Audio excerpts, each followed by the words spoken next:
Good morning, everybody. My name is Peter Thomson. I'm the CEO of the Swiss Sustainable Agricultural Holding Group, which is, as the title would imply, a farming company. We're based in Odessa, where we have a central office with about 30 people, and we rent about 21,000 hectares of cropping land in Odessa and Kherson regions. 13,000 hectares in Odessa, 8,000 hectares in Kherson, where we grow the standard crops for the south of Ukraine: oilseed rape, wheat, sunflower, and some corn, and even soybeans on irrigated land in Kherson.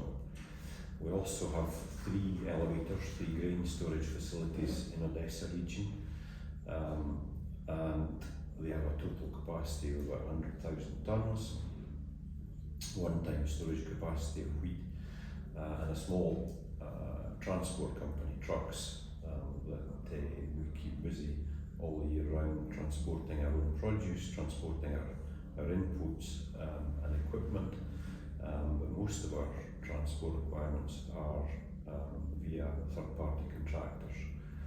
The central office in Odessa is the place where we run the whole group from.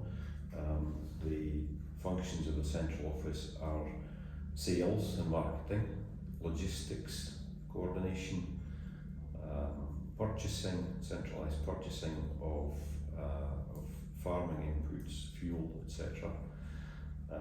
We have a legal department. Our land coordinator is based in Odessa, and we have a central accountancy team and finance department in Odessa. Our shareholder is a Swiss impact fund called Inox Capital. They have owned and controlled the group since November 2020, and we had started an extensive investment programme before the start of the war, modernising our elevators, upgrading our farming equipment park. That is all now on hold.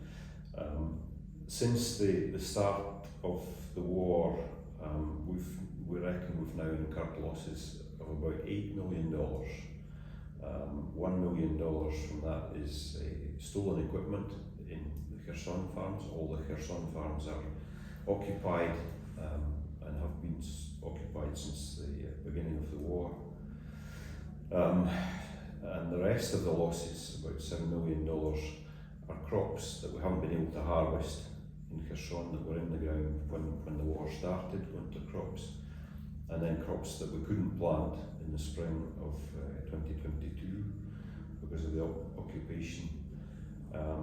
Damaged property on one farm. Our base, our assets there, real estate has been pretty much completely destroyed, and that's where we are just now.